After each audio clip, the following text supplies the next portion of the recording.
behalf of the President of the United States, the United States Army, and a grateful nation, please accept this flag as a symbol of our appreciation for your loved one's honorable and faithful service.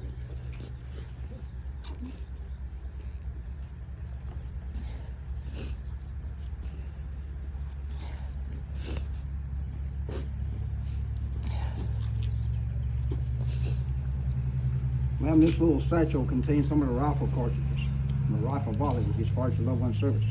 Please accept them along with our deepest condolences.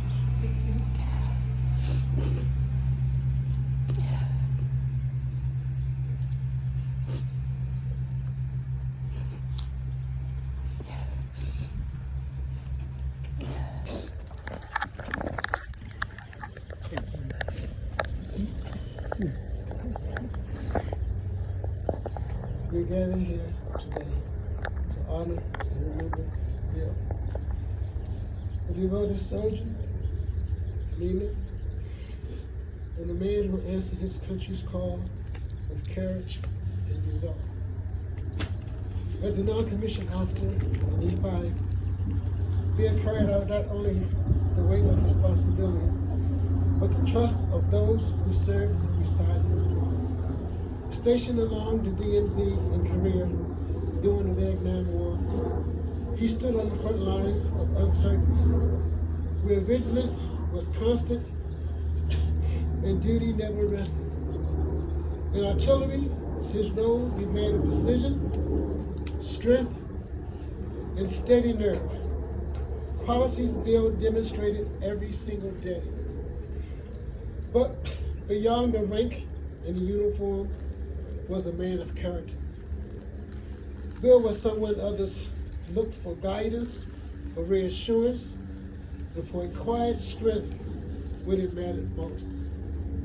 He understood that leadership was not about authority alone, but also served to others. In 1979, Bill married the love of his life, Nancy, beginning a new chapter grounded in family and devotions. Together they had 2 children, Adam and Amy. He was also the proud father of 2 children from a previous marriage, completing a family that was deeply important to him. His legacy grew even further through his 5 grandchildren and 1 great-grandchild. Each a living reflection of the life he built and the values he carried. Today we remember not only his military service, but the life he lived beyond it, the relationships he built, the love he gave, and the impact he made on all who knew him. His service helped preserve freedom that many never fully understand, but will always benefit from. Though his watch is now ended, his legacy remains in the lives he's touched, and the example he set, and the honor he carried. Rest easy, Sergeant Bill. Your duty is done, but you will always be remembered, and you will never be forgotten. In Matthew 5:16, it says, "Let your light so shine before men, that they may see your good works and glorify your Father in heaven." Miss Nancy, your husband Bill's light was one that shined on many people. It was a light that will shine for a very, very long time. I'm so very proud to have known Bill and let his light shine on me.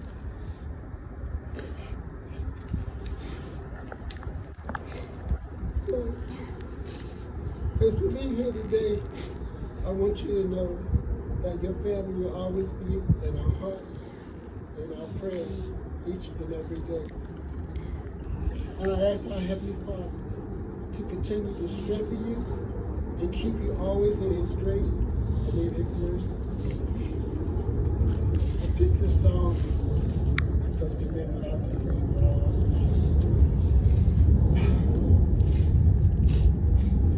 I will lift up my eyes to the hills, from which cometh my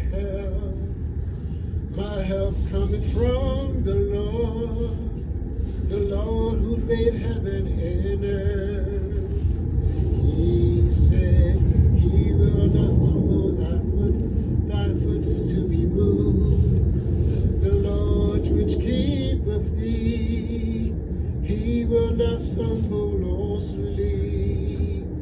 For the Lord is my keeper, the Lord is my shade.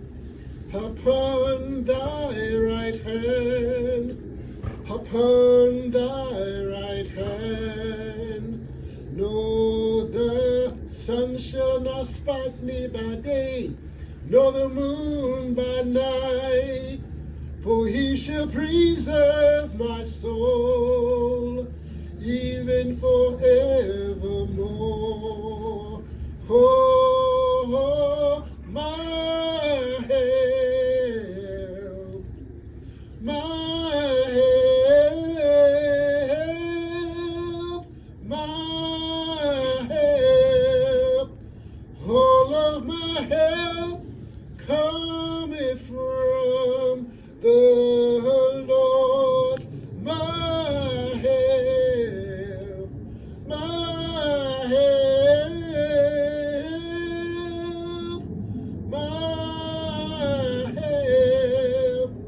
All of my help cometh from the Lord.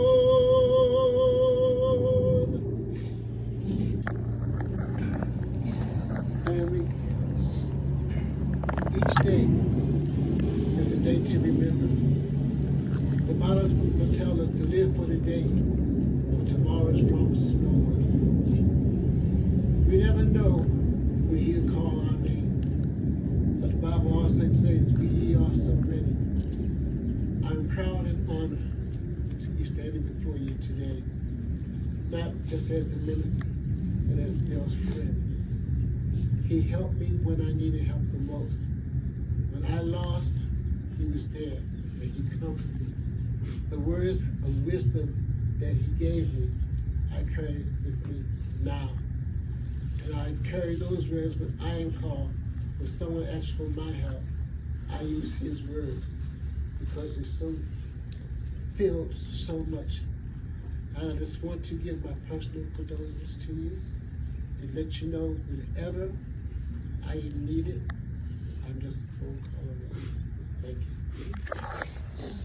you. Indrana Thoreau. It's farewell, my friends. Farewell, my friends. It was beautiful as long as it lasted, the journey of my life. I have no regrets whatsoever said.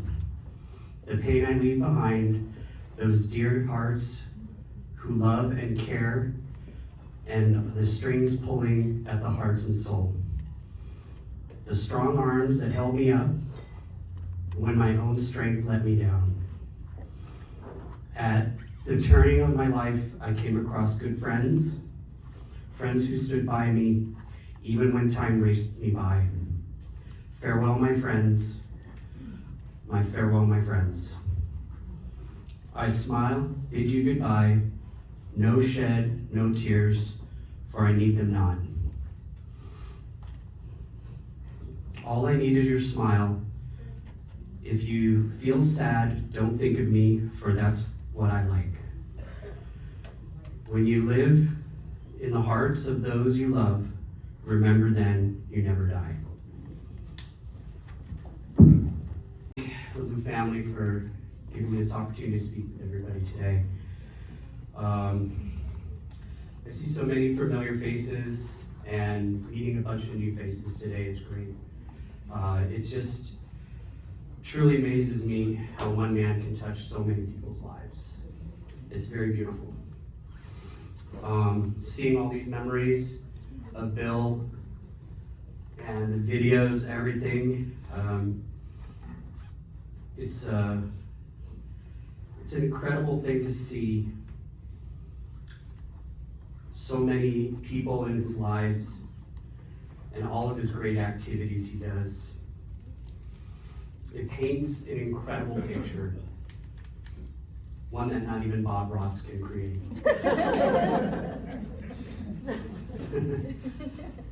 I started off bowling when I was younger.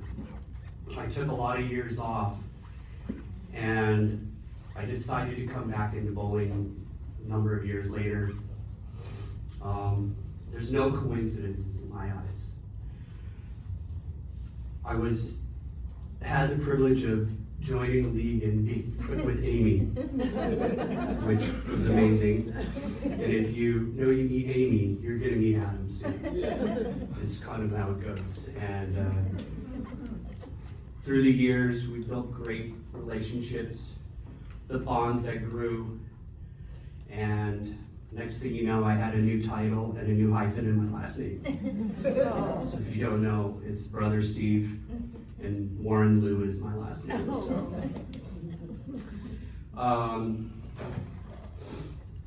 During that time of growing together and having this bond together, and I always made it a point to listen to what Bill had to say, because I knew it was going to be good. It was from his hilarious jokes, his exaggerated hand gestures. It was just a great experience to be around, and very memorable, something I'll never forget. It was just even a simple smile or smirk. We always knew. It's been a true honor to be part of, just to be a small part of his journey in life. And I'll always remember him, and he'll never be forgotten. I know this is all part of life's cycle, but frankly, sometimes I just don't like it. And I don't like it because it takes away somebody out of our lives. It just means so much.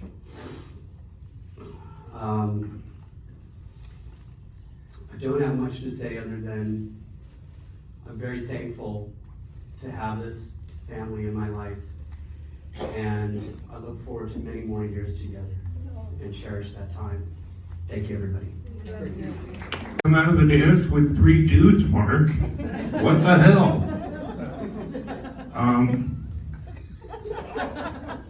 But I loved him as my brother, even though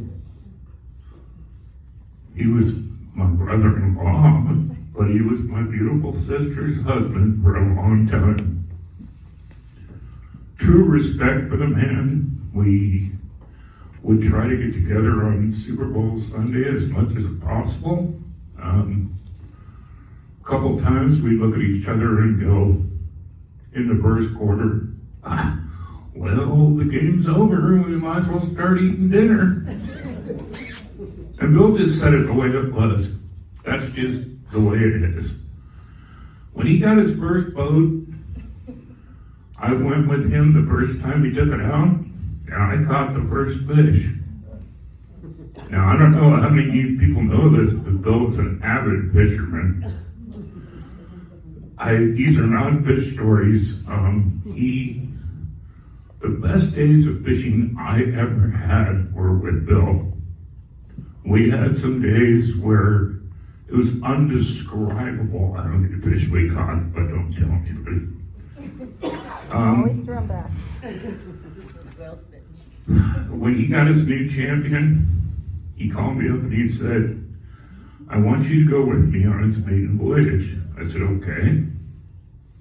And we get out there, and he knew that I knew how to back up the trailer and launch him right. And we get out there, and it takes us about 10 minutes to catch a fish.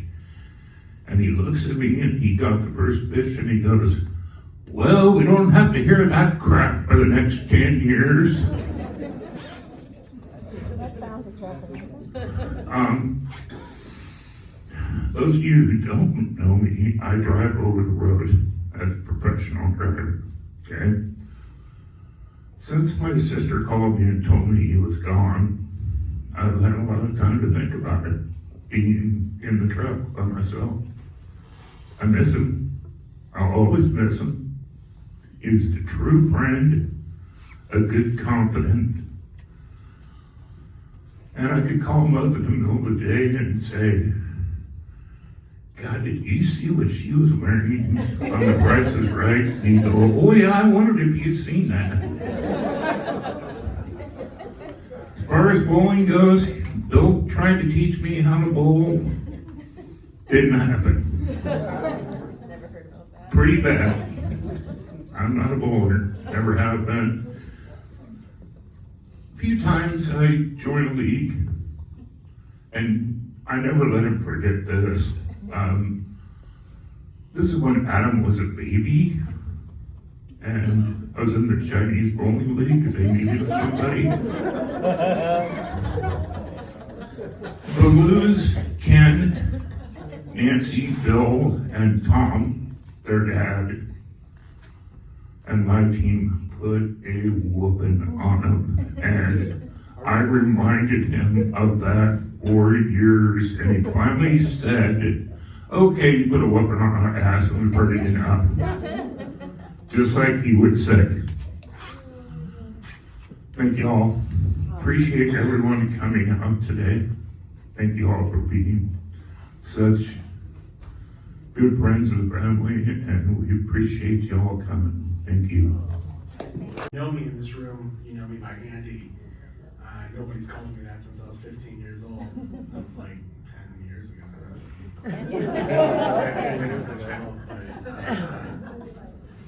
Adam and I have been best friends since we were 6 years old in first grade. And Amy since she was 4.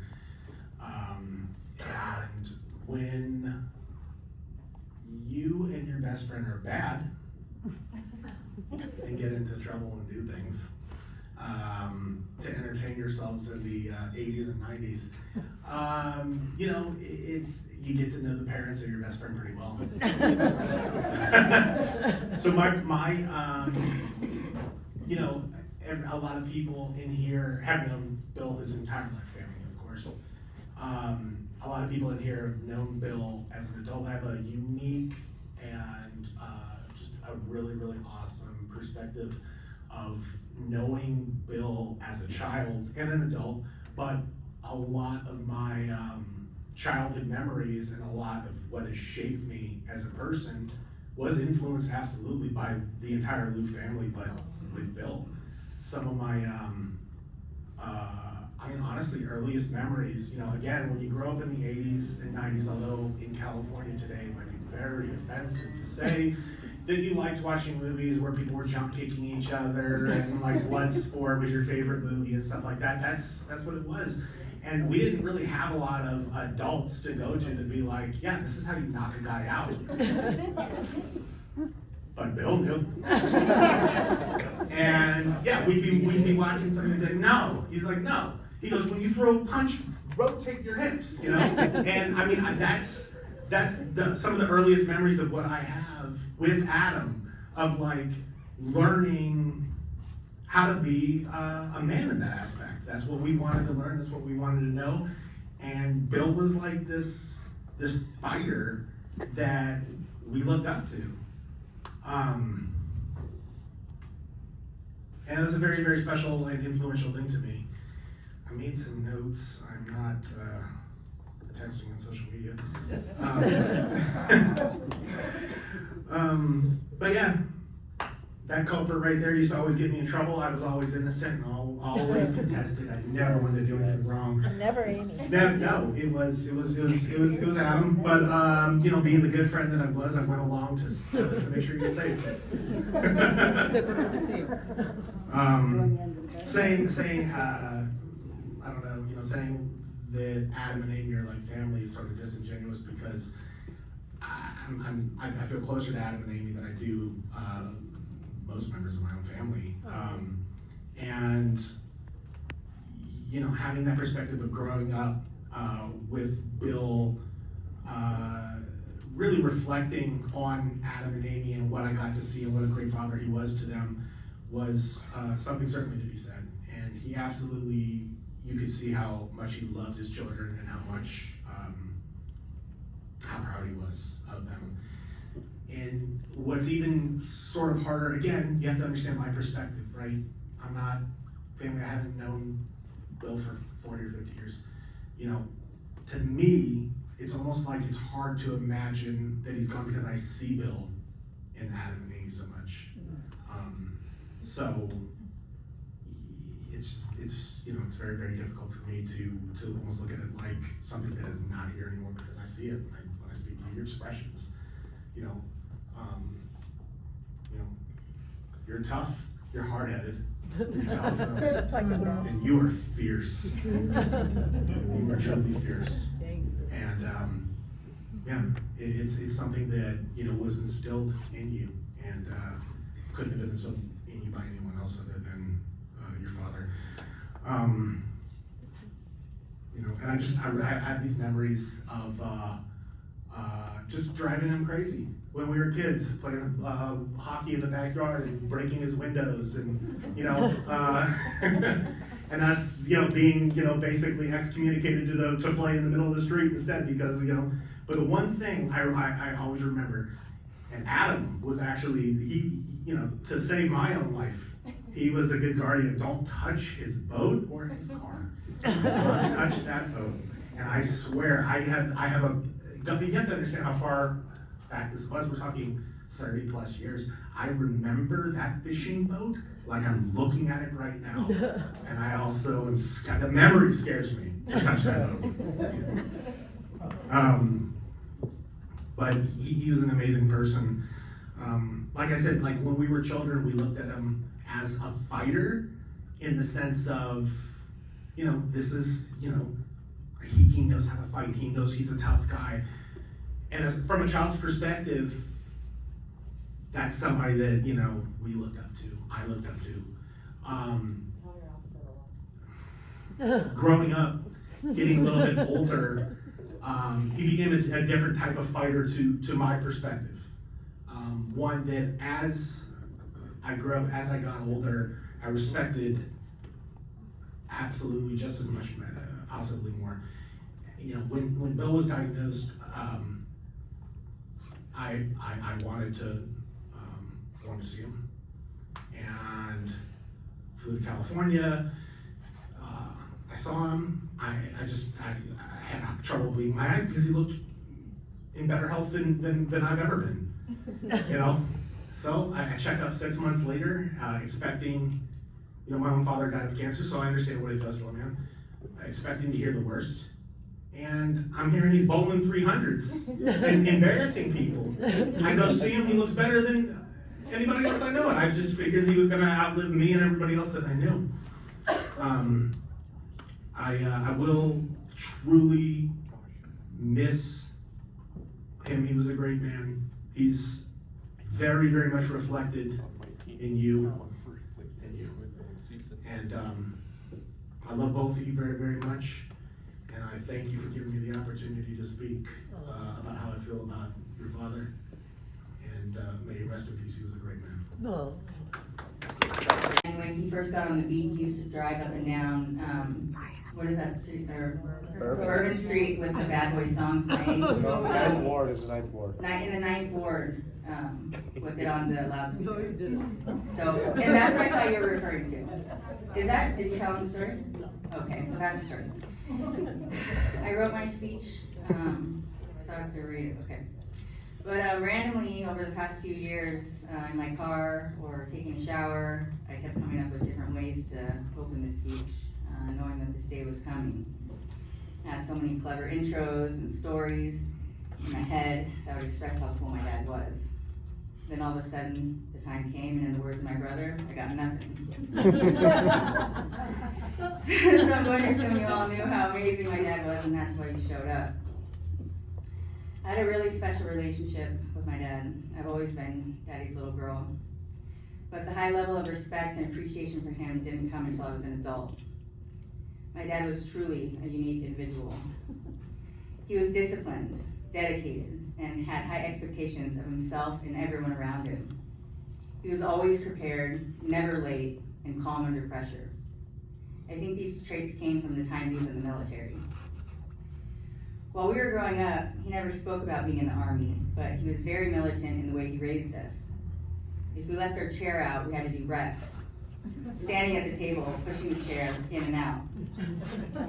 The first offense was 15 reps, the second offense was 30, and the third offense was 30 minutes.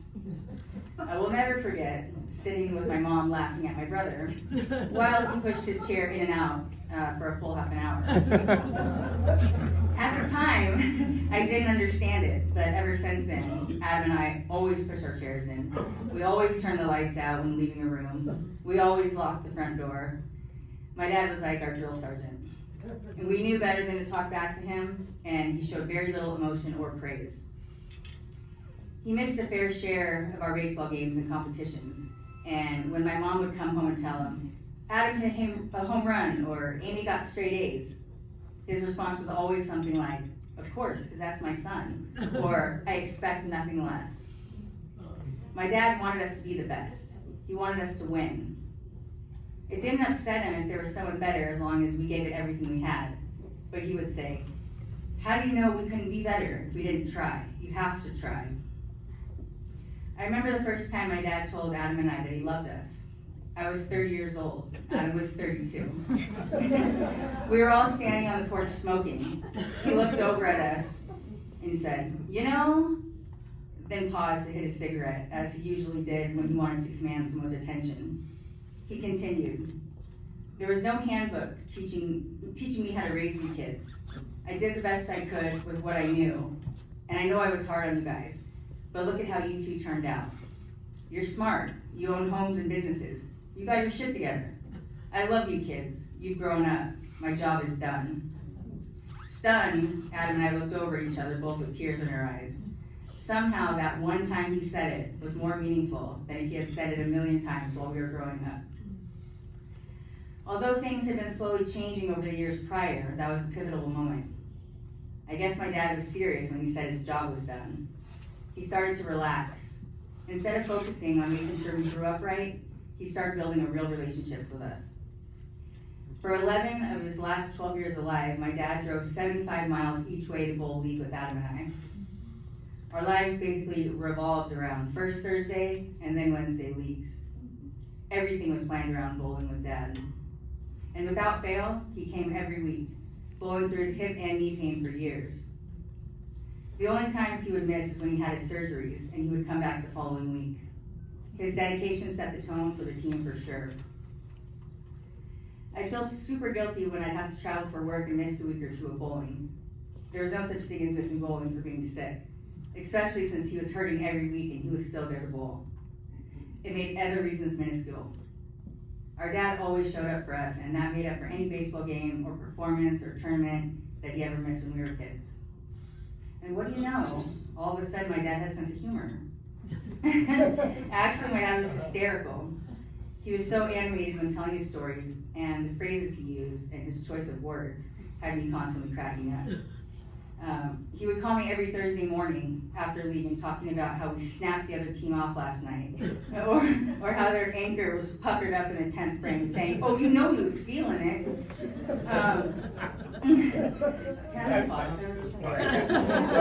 Identical. Sorry, I know, right? Identical. I often mimicked his bowling alley banter, like asking somebody if they missed their mark after throwing it in the gutter, or saying things like, tapped again, or that's the only true tap after leaving a 5-pin. Except when I said it, people weren't really sure if I was joking or not, which always made my dad laugh. And his laugh was contagious. He was funny even in his final days. A few days before he passed, I was sitting on his bed next to him, rubbing his arm while he slept. Out of nowhere, he opened his eyes and said, "You feel those muscles?" Laughed, and then went back to sleep. Some of his key phrases like, "Oh, I know it," and "Is that you?" And "Give me a squeeze," will live on forever. My dad had a lot of hobbies over the course of his life. He was a black belt martial artist. He was super into cars and racing. He rode dirt bikes, played pool, shot skeet, and a bunch of other things, but he was bass fishing and bowling his entire life. My dad was very competitive. He fished and bowled tons of tournaments. He loved dogs. He was an exceptional dog trainer. I think the first time my dad ever cried was a few years back when Bandit died. Bandit was his beautiful German Shepherd and my dad's best friend. Those two were so in sync, it was crazy.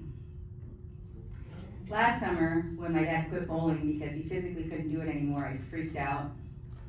I literally thought he was gonna die the next day. So I threw that barbecue about 3 days later, which many of you came to. I continued seeing my dad weekly, but instead of him driving to the valley to bowl, I started visiting my parents' house every Sunday. And these Sundays were the best. The time we spent was quality. We watched a lot of football, and I learned a lot about my dad's past. I found out he was a lot more sentimental than he let on. He pulled out a folder from his drawer one day, and he had kept a variety of pictures, old greeting cards, and a few handwritten notes, and every letter that was mailed to my parents informing them that their daughter was getting an award. He kept every single one since I was in elementary school. Adam sent me this Instagram reel a while back that says, in 100 years, no one will know your name. That once you die, people will remember us for a few years, and a few years later, our history, our photos, and memories all go into the dustbin of oblivion. The point of the video was to stop working so hard chasing material things. Instead, make every moment count.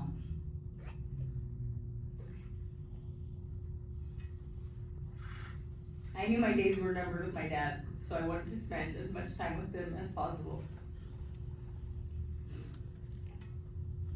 I can't see, hold please. My dad was a very proud man. You can even see it in the way that he smiles in his pictures. I cannot see, hold please.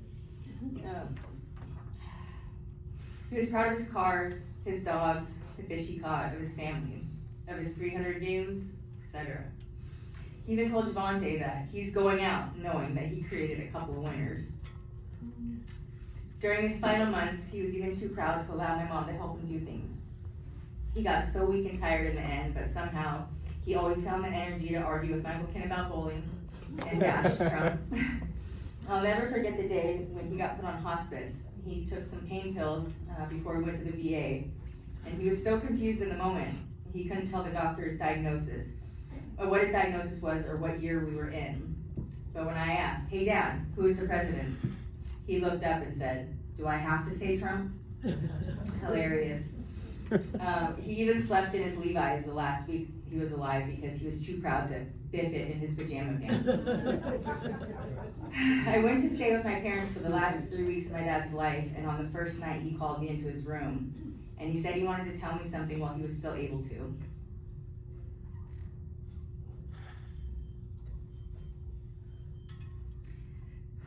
He lit a cigarette and said, "You know how I always want to be that guy? Like when I had my candy orange Camaro, and I'd go cruising around and race people for money. People would see me and know me as that guy with the orange Camaro. Or when I went fishing at Lake Paris, I was that guy with the custom colored gold champion boat. I always want to be that guy. And you know, Amy, anybody could be a dad, but I'm your dad. And you being my daughter makes me that guy." Then he told me that he was going to miss me so much because out of everybody, I was the most like him. Those few sentences provided me a lifetime of validation. I hope that I can build on his legacy and continue to make him proud. And even though I miss him so much, I take comfort in knowing he's free from pain, eating a Carl's Jr. cheeseburger somewhere with Bandit by his side. And if you ever feel a tap on your shoulder and nobody is there, it's definitely him. Thank you all for coming to celebrate my dad's life. Everybody coming, and I have to say, he was a great guy, but not everybody knows what he was really like. We were married for a long time, and ups and downs over the years, but we always had a great family, and he provided a life for us that makes me happy, and I miss it.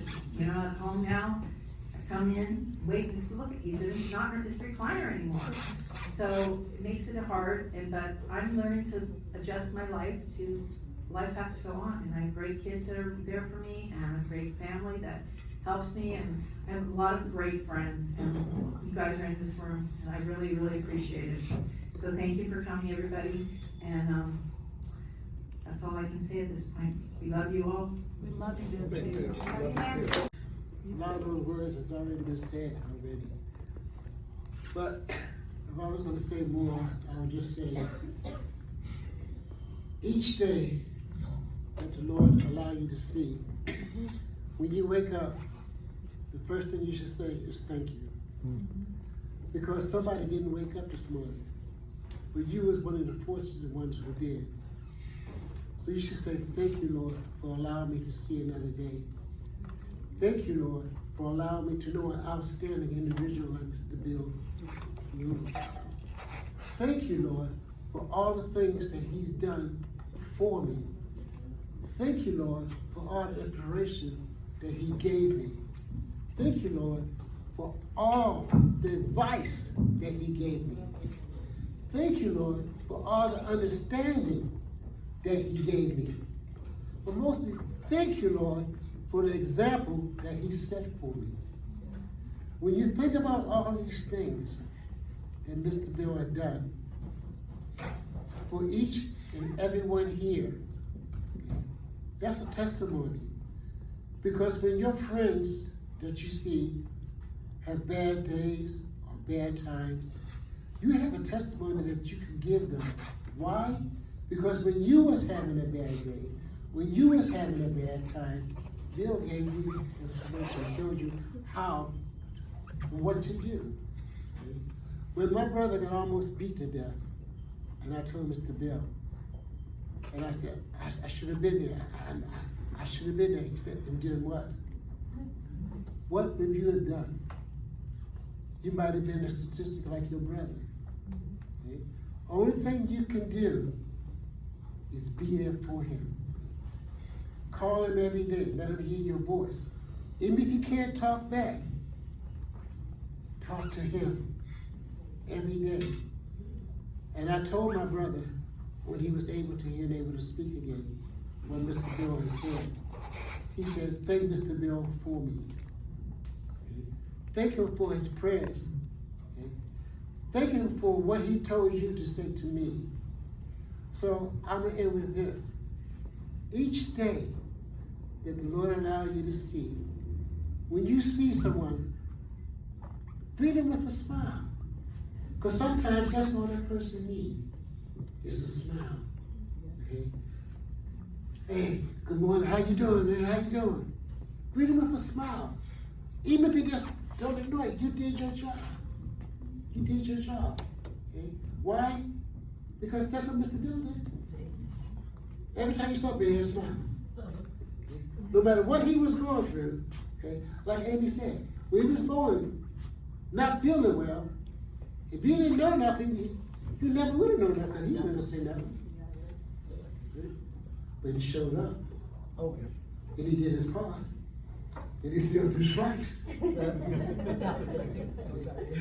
So, I said to myself, if he can do that, I have no excuse.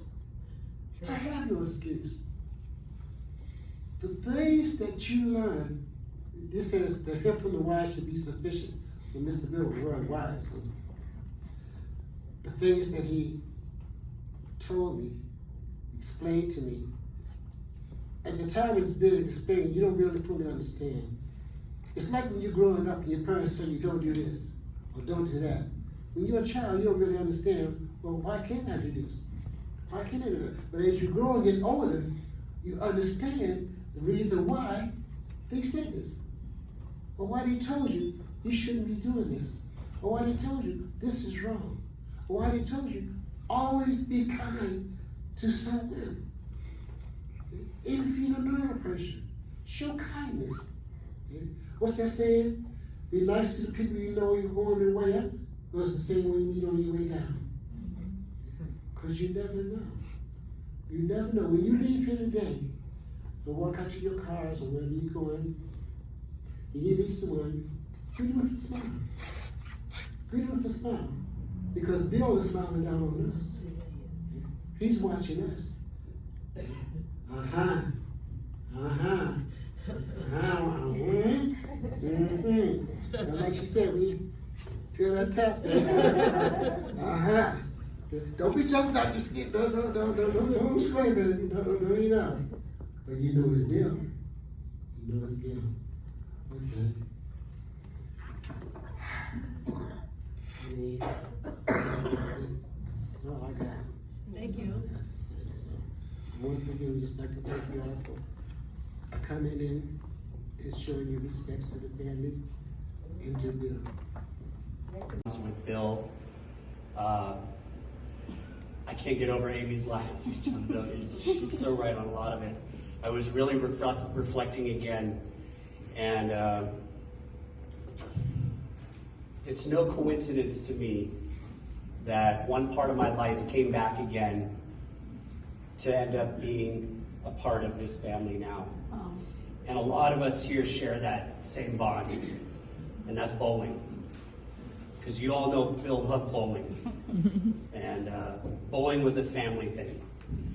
And growing up with the last number of years together, I got to see a lot of highs and lows, ups and downs. On my scores.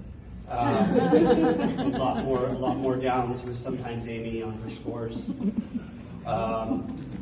But it all came together last season for us, and winning a championship was unbelievable, and means more to me than any of the other championships that I've ever won in different sports and things.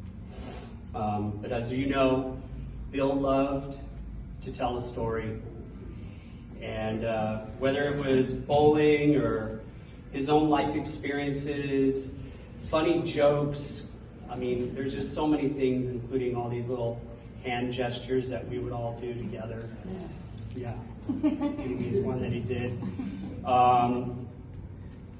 Even a simple smile or smirk with him was just amazing for me and memorable.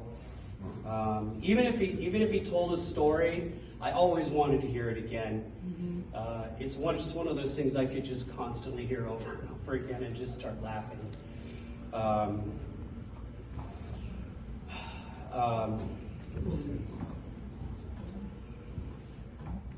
I really don't have too much, because it's so hard to picture him not here with us today, and I can't imagine what it must be like for the two of you to go through all that, and the three of you, I should say, go through all that.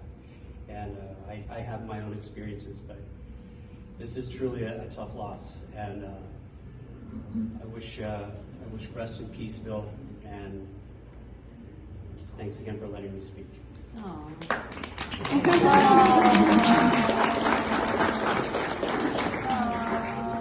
was great. The archer. Okay, before I call Harold to the mic, I want to read this from Ken. It says, "In loving memory, my brother Bill loved nothing more than a good story and a loud laugh. He was a funny dude that was not only a great brother to me, but also my idol and my best friend.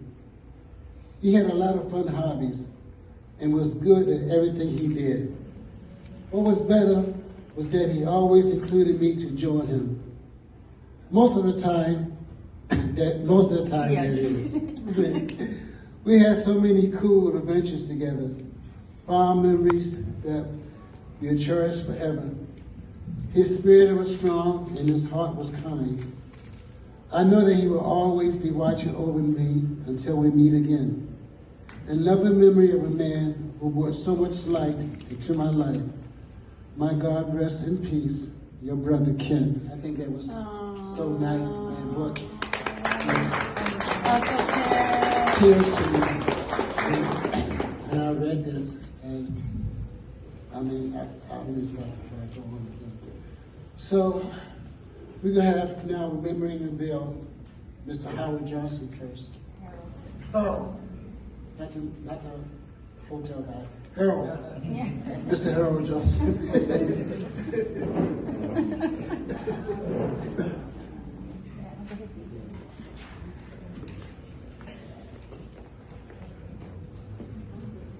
You can call me anything, just don't call me late for dinner.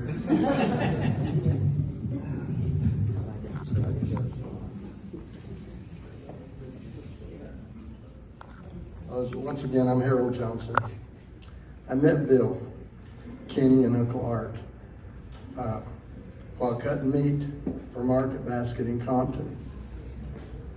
Working with all three of these guys was an experience, since all three thought they were the best, especially Bill.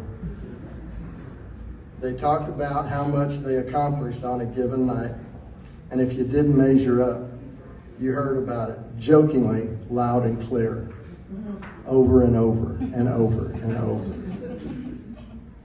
On one occasion, working alone, I was left to cut 6 boxes of pork loins, and there's 6 loins per box, which is not a big deal.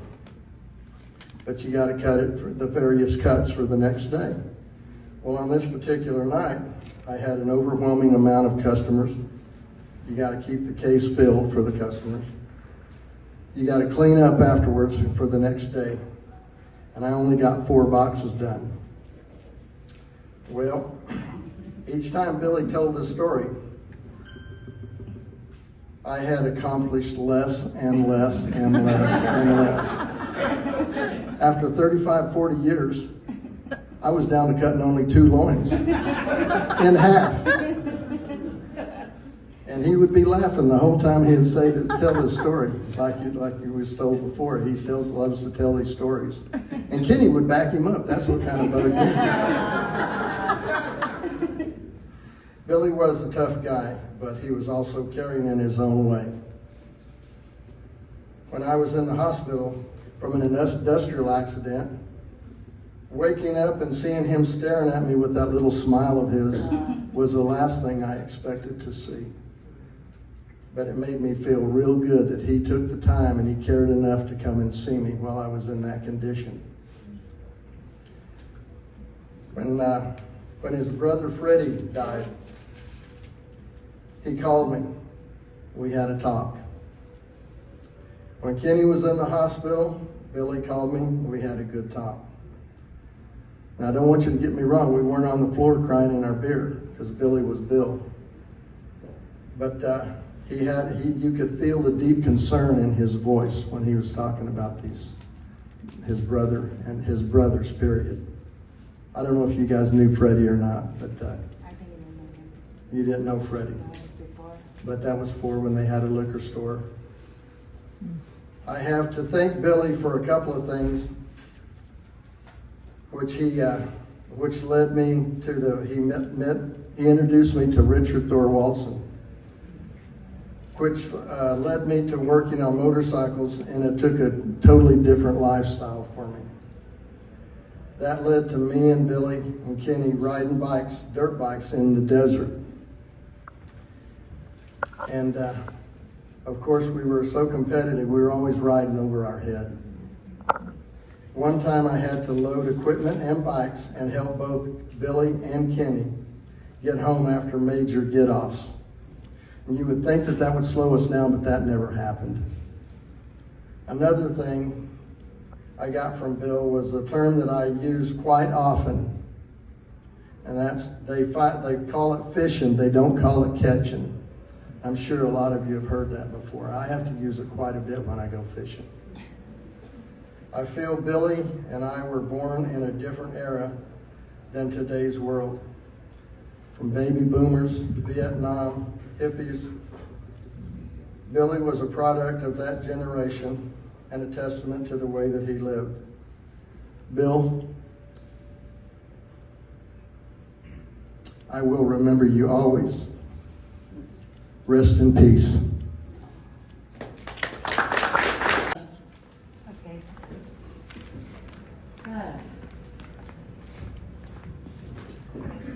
Hi everyone, thanks for having me. I'm actually honored to speak about Bill. I was gonna look at this, but I think I know this, and this gentleman, Harold, just talked about the steaks. And my major attribute to Bill, and my dad knows this, is the cut of steaks. I learned so much about steak, how to cook, how to marinate, how to make it taste great. Anything you could imagine about meat, I learned from Bill. And Nancy with baking. So, and I'm gonna totally go off this thing, I can't do it. So, here's how I know. I've known the Lou family for like 20 years, almost 20 years. And if I tell you there's a connection amongst this family that you've never seen, the closeness even though they all have their own fights or whatever, they have a closeness between Amy's incredible brain, Adam's work ethic, Nancy's patience, loving, kindness, baking, and Bill being seriously the center of it.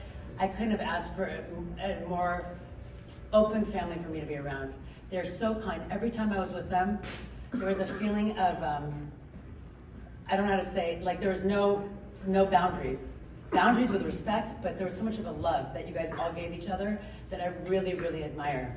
And it's always Bill that was the center of it, because I know that Amy, her whole life revolved around making Bill, wanting to talk to him, be it about the bowling score, be it about the next football game and the scores, be it about anything that happened.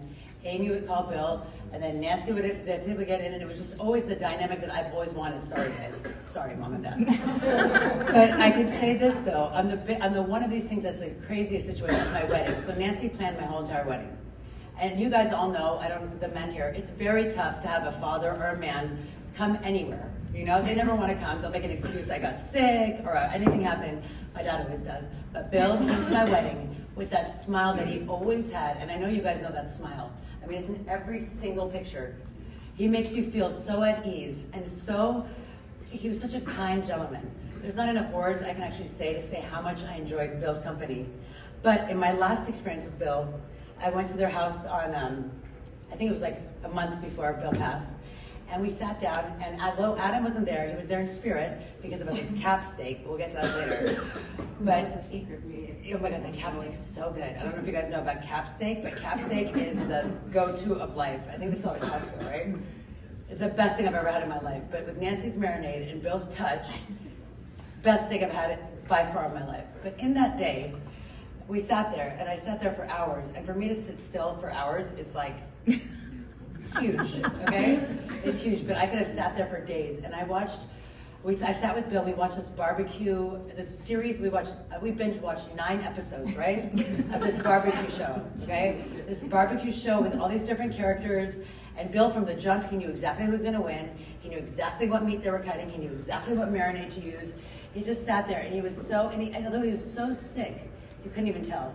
He was just so happy, and he said to me, he goes, Naz, I'm so happy you came to see me. Mm-hmm. And it was like so touching for me because I really, really love them like my own family. Because, hold on. Because there's something you really admire about people that can be so close. Although there's like, people go through thicks and thins and what it is, but there's a connection between the Lou industry tactics, which I refer to. This is all about the Lou industry tactics. It honestly is. I've used this word, and this thing will go down in the books as this is who they are. There's every piece means the wheel does not move without each piece of them. I mean, honestly, it's Amy is a ninja. We all know this. She's so incredibly brilliant. Adam the same, who I'm discovering more that he has a lot more to say. He just keeps it on the down low. Nancy clearly is the one with the love and all the kindness that you guys lack that emotional thing a little bit that you guys get from your dad. Nancy has all of it. So combined with Bill being the center, I mean, I'm so, I don't even know the right word. I'm very happy and like very touched that you guys included me into your family and you let me in your home. Because we've gone through thick and thin. But I will always love Bill as like, not even a father, like the kindest soul. You know, he's so kind. I know he's touched maybe everyone in here. And the bowling game, well, they tried to get me on the bowling team one time too. And I think they used me as a handicap for sure because I bowled like 100. And I'm for sure they used me as, I don't know what you were using before, but I think it's because that makes your other points good. I don't know. There's something I don't know about yet. But I mean, I lasted like 3 times. And they're like, you need to go. And they got Susie to go instead of me for sure. I know it. But just the dynamic of everyone, I mean, if Bill was sick, if Nancy, any time, you could count on that Thursday or Wednesday that this whole family would be sitting in Amy's house. They'd be there by 2 p.m. so they wouldn't be late. They would sit there, they would watch movies, do their smokies, whatever they do, and you could know that they were all going to be there, and I'd come every week just to see them because I enjoy, I mean, Nancy is like, to me, I don't think Nancy she is the most patient, loving mother. And she really is the glue. Bill is the center. These two are like, what are they called? The spokes? I don't know, the wheel goes somewhere. I don't know the wheels. You know about cars. But I'm really grateful and blessed that I ever got to meet and spend any time with them because he was truly a legend. and he'll live in your hearts forever. And I see him in every one of you guys. I really do. And I wish I think he is probably here. He probably is here. Hi, Bill. He's doing one of these, oh, you know it, one of these one-liners. He's building one-liners. So quick-witted, so smart, so sharp. I'm a little sensitive, but he was very sharp. So I'm really thankful. I don't know, I probably didn't say anything I wanted to say in there, but I really do thank you guys for coming, and I thank you guys for letting me speak, and I'm so happy I ever got to meet such a legend. And I love you dearly. Pushed his chair in and out for a full half an hour. At the time, I didn't understand it, but ever since then, Adam and I always push our chairs in. We always turn out the lights when leaving a room. We always lock the front door, etc. My dad was like our drill sergeant. We knew better than to talk back to him, and he showed very little emotion or praise. He missed a fair share of our baseball games and competitions, and when my mom would come home and tell him, Adam hit a home run, or Amy got straight A's, his response was always something like, of course, because that's my son, or I expect nothing less. My dad wanted us to be the best. He wanted us to win. It didn't upset him if there was someone better, as long as we gave it everything we had. But he would always say, how do we know we couldn't do better if we don't try? You have to try. I remember the first time my dad told Adam and I that he loved us. I was 30 years old. Adam was 32. We were all standing on my porch smoking. He looked over at us and said, you know, and then paused to hit a cigarette, as he usually did when he wanted to command someone's attention. He continued, there was no handbook teaching me how to raise you kids. I did the best I could with what I knew. And I know I was hard on you guys, but look at how you two turned out. You're smart. You own homes and businesses. You got your shit together. I love you kids. You've grown up. My job is done. Stunned, Adam and I looked over at each other, both with tears in our eyes. Somehow, that one time he said it was more meaningful than if he had said it a million times while we were growing up. Although things have been slowly changing over the years prior, that was a pivotal moment. I guess my dad was serious when he said his job was done. He started to relax. Instead of focusing on making sure we grew up right, he started building real relationships with us. For 11 of his last 12 years alive, my dad drove 75 miles each way to bowl league with Adam and I. Our lives basically revolved around first Thursday and then Wednesday league. Everything was planned around bowling with Dad. And without fail, he came every week, bowling through his hip and knee pain for years. The only times he would miss is when he had his surgeries, and then he would come back the following week. His dedication set the tone for the team for sure. I'd feel super guilty when I had to travel for work and miss a week or two of bowling. There was no such thing as missing bowling because we were sick, especially since he was hurting every week and still there to bowl. It made other reasons minuscule. Our dad always showed up for us. I think it went out. Where's the guy? You're loud enough. Okay. Our dad always showed up for us, and that made up for any missed baseball game or performance. No, made up for any baseball game or performance or tournament that he ever missed when we were kids. And what do you know? All of a sudden, my dad had a sense of humor. Actually, my dad was hysterical. He was so animated when telling his stories, and the phrases he used, and his choice of words had me constantly cracking up. He would call me every Thursday morning after league, talking about how he snapped the other team off last night, or how their anchor was puckered up in the 10th ring, saying, oh, you know he was feeling it. I often mimicked his bowling alley banter, like asking somebody if they missed their mark after throwing it in the gutter, or saying things like, tapped again, or that's the only true tap after leaving a 5-pin. Except when I said it, people weren't sure if I was joking or not, which always made my dad laugh, and his laugh was contagious. He was funny even in his final days.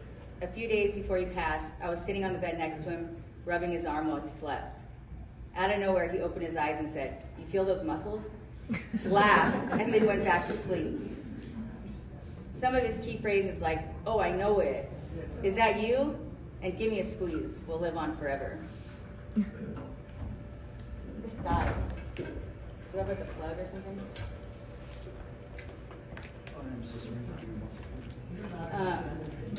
My dad had a lot of hobbies over the course of his life. He was a black belt martial artist. He was super into cars and racing. He rode dirt bikes, played pool, shot skeet, and a bunch of other things. but he was bass fishing and bowling his entire life. My dad was very competitive. He fished and bowled tons of tournaments. He loved dogs, and he was an exceptional dog trainer. I think the first time my dad ever cried was a few years back when Bandit died. Bandit was a beautiful German Shepherd and my dad's best friend. Those two were so in sync, it was crazy. Last summer, when my dad quit bowling because he physically couldn't do it anymore, I freaked out. I literally thought he was going to die the next day, so I threw the barbecue about 3 days later, which many of you came to. I continued seeing my dad weekly, but instead of him driving to the valley to bowl, I started visiting my parents' house every Sunday. These Sundays were the best. The time we spent was quality. We watched a lot of football, and I learned so much about my dad's past. I found out he was a lot more sentimental than he let on. He pulled out a folder from his drawer one day, and he had kept a variety of pictures, old greeting cards, a few handwritten notes, and every letter that was mailed to my parents informing them their daughter was getting an award. He kept every single one since I was in elementary school.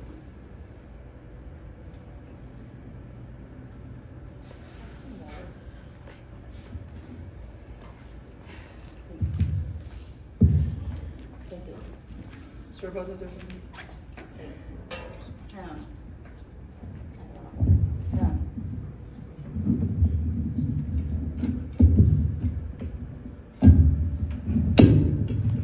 Anyway, can I have that back?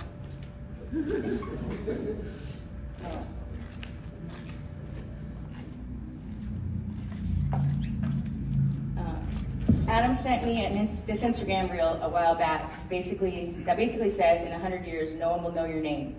And once you die, people will remember us for a few years.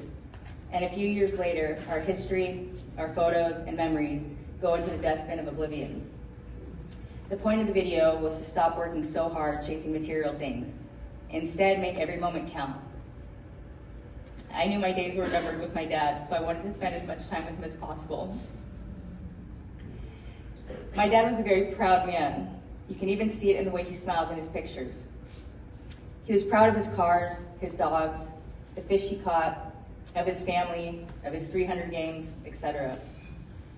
He even told Javante he's going out knowing that he created a couple of winners. During his final months, he was even too proud to allow my mom to help him do things. He got so weak and tired in the end, but somehow he always found enough energy to argue with my Uncle Ken about bowling and to bash Trump. I'll never forget the day he got put on hospice. He had taken some pain pills before he went to the VA, and he was so confused in the moment, he couldn't tell the doctor what his diagnosis was or what year we were in. But when I asked him, "Hey Dad, who's the president?" he looked up at me and said, "Do I have to say Trump?" Hilarious. He even slept in his Levi jeans for the last week he was alive because he was too proud to biff it in his pajama pants. I went to stay with my parents for the last 3 weeks of my dad's life, and on the first night he called me into his room and he said he wanted to tell me something while he was still able to. He lit a cigarette and said, "You know how I always want to be that guy? Like when I had my candy orange Camaro, I'd go cruising around and race people for money. People would see me and know me as that guy with the orange Camaro. Or when I was fishing at Lake Paris, I was that guy with the custom colored gold champion boat. I always want to be that guy. And you know, Amy, anybody can be a dad, but I'm your dad. And you being my daughter makes me that guy." And then he told me he was going to miss me so much because out of everyone, I was the most like him. Those few sentences provided me a lifetime of validation. I hope that I can build on his legacy and continue to make him proud. And even though I miss him so much, I take comfort in knowing that he's free from pain, eating a Carl's Jr. cheeseburger somewhere with Bandit by his side. And if you From the Lord which made heaven and earth, he said, he will not suffer thy foot to be moved. The Lord which keepeth thee, he will not slumber nor sleep. For the Lord is my keeper, the Lord is my shade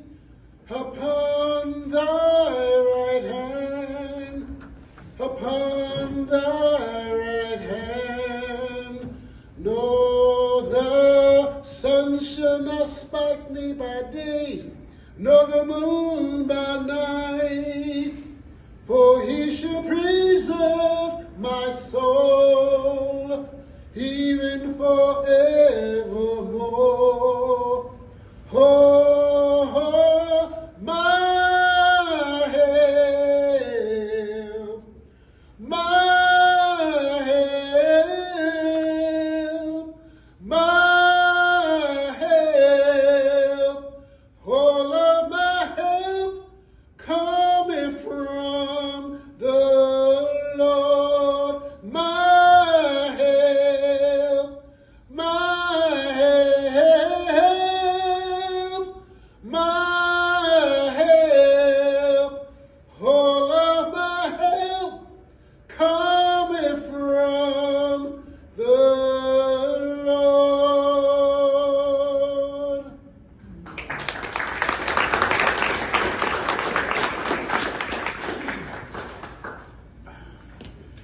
That song means a lot to me, and that's why I chose that song for you, Nancy, Miss Nancy, Amy, and Adam, and Stuart, because it means a lot. When you have those days, which you will, that you don't feel like nothing's going right, when you feel those days where it says, man, it's just, it's gone, it's not here, what can I do? When David was being pursued by King Saul, and Saul's army of 10,000 surrounded David, David said he had his best night's sleep, for he knew the Lord was watching him. So, Bill's physical body may no longer be with us, but his memories will live on in each of us who knew and loved him. So today I say, let us go forth, not with sadness, but let us go forth and come together, knowing that Bill's spirit will live forever.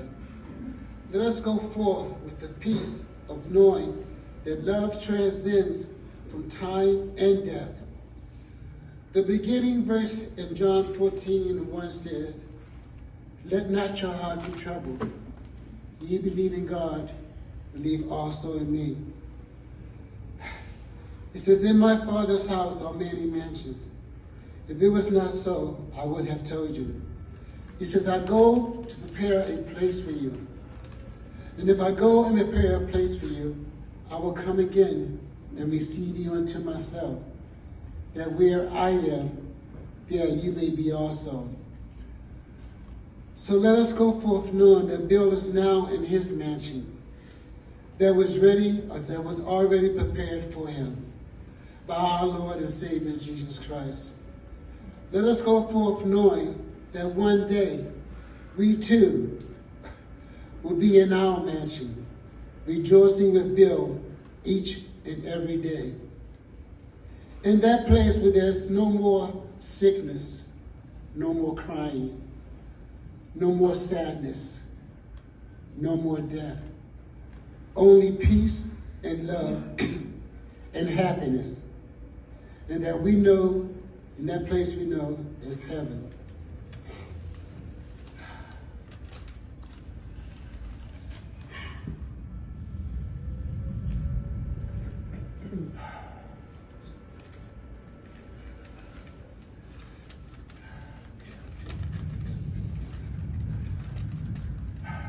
So, let us remember our friend. Let us remember how well he was to each and every one of us. Let us remember his smile, his laughter. I will remember every strike he threw against me. And when he bowled at 300, he said, was that good? Yeah, it was good. It's something. When Bill was on his game, you could just forget it. And then when Adam started going. I said, okay.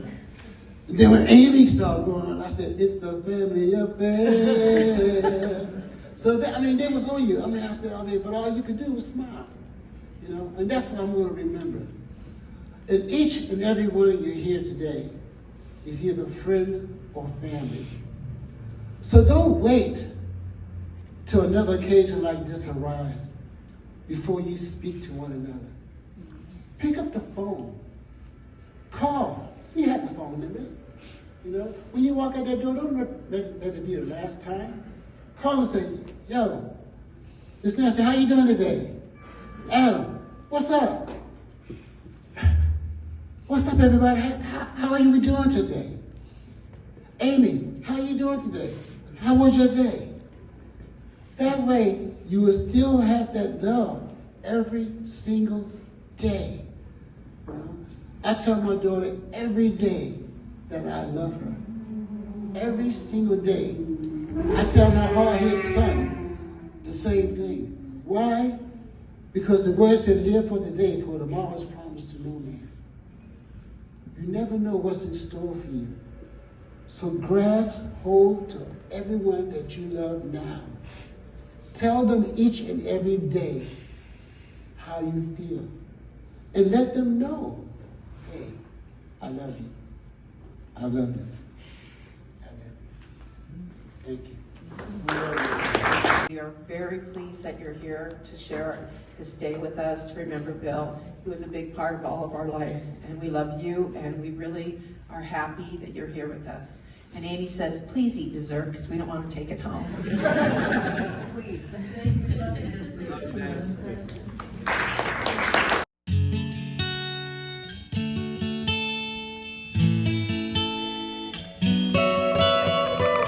Well, it's inevitable that one day we are gonna drift away. Well, if you had to die tomorrow, what would you do today? When you take that last breath, would you feel content with how that time was spent?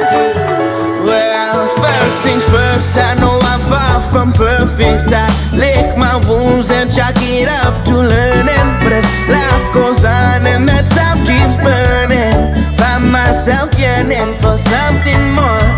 Money that you read, a flashy car, only lasts so long and take you so far. Before you got to look in the mirror and it becomes clearer that you're completely lost. Well, if you had to die tomorrow, what would you do today? When you take that last breath, would you feel content with how that time was spent? Well, if you only knew the time was running out, if you only knew what life was all about, well, it's all love, it's all love, it's all love, it's all love, it's all love.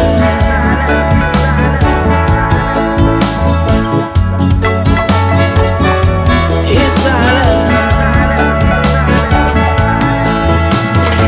Not to say there ain't no time and place to feel a type of way, cause it ain't always fun and games.